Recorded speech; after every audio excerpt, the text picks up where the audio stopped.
सोचिए, आपको एक अनजान ईमेल आता है और उसके अंदर एक ऐसा वीडियो है जो सच में आपके रोंगटे खड़े कर सकता है। आज हम इसी की पड़ताल करने वाले हैं। आखिरकार इस वीडियो के पीछे की कहानी क्या है जो इसे इतना असरदार बनाती है। चलिए इस पूरे रहस्य से पर्दा उठाते हैं। तो कहानी शुरू होती है एक बिल्कुल अनजान ईमेल से। कौन भेज रहा है, क्यों भेज रहा है, कुछ नहीं पता, बस एक वीडियो। और यही रहस्यमयी शुरुआत हमें इस कहानी में और भी ज्यादा खींच लेती है।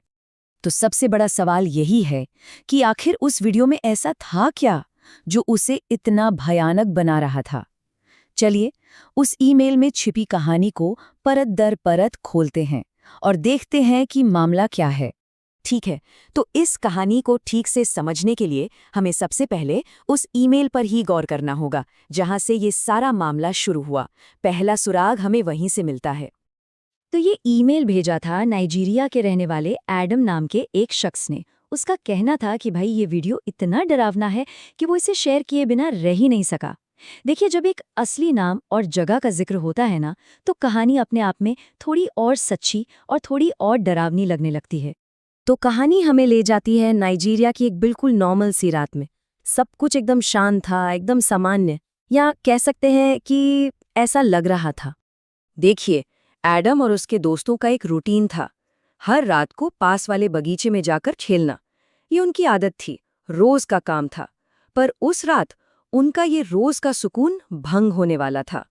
और फिर ठीक उसी आम सी रात में कुछ बहुत ही अजीब हुआ। अंधेरे में से एक ऐसा फिगर सामने आया जिसने सब कुछ बदल के रख दिया।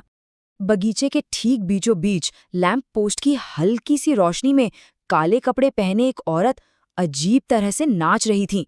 उसका वहां होना इतना अचानक और इतना वियर्ड था कि सबके सब बस हैरान होकर देखते रह गए। अब हो सकता है कुछ लोगों को इंटरनेट की वो फेमस सर्बियन डांसिंग लेडी वाली कहानी याद आ जाए, लेकिन ये औरत अलग थी। वो सफ़ेद कपड़ों में थी और ये काले कपड़ों में। और बस ये एक छोटा सा फर्क इस कहानी को और भी ज्यादा मिस्टीरियस बना रहा था। तो पहले तो दोस्तों ने ज्यादा ध्यान नहीं दिया, सोचा अरे कोई पागल होगी, छोड़ो, और वापस अपने खेल में लग गए, जो कि एक काफी नॉर्मल रिएक्शन है ना। जब हम कुछ अजीब देखते हैं तो अक्सर यही सोचते हैं। लेकिन इसके बाद जो हुआ, उसने इस अजीब सी घटना को एक सुपरनैचुरल मोड़ दे दिया। कहानी अब सिर्फ अजीब नहीं रही, बल्कि सच में डरावनी होने लगी थी। तो वो औरत नाच रही थी और नाचते नाचते अचानक रुक गई, और फिर वो बस हवा में बैठ गई, ऐसे जैसे वहां कोई कुर्सी हो। पर मजे की बात ये थी कि वहां कुछ भी नहीं था। वो एक ऐसी चीज पर बैठी थी जो थी ही नहीं। ये कैसे हो सकता है? मतलब वो कुर्सी आई कहाँ से? ये सवाल दिमाग में घूमते हैं और उस पल को और भी ज्यादा नामुमकिन सा बना देते हैं।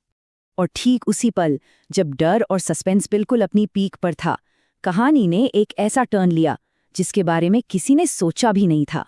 और फिर वीडियो खत्म होता है बस एक लाइन के साथ, कैसा लगा मेरा मजाक? बस एक ही सेकंड में सारा डर हंसी में बदल गया। ये जो इतनी डरावनी कहानी लग रही थी, वो असल में तो एक प्रैंक निकली। पता है इसे क्या कहते हैं? ये नैरेटिव बेट एंड स्विच का एक परफेक्ट एग्जाम्पल है।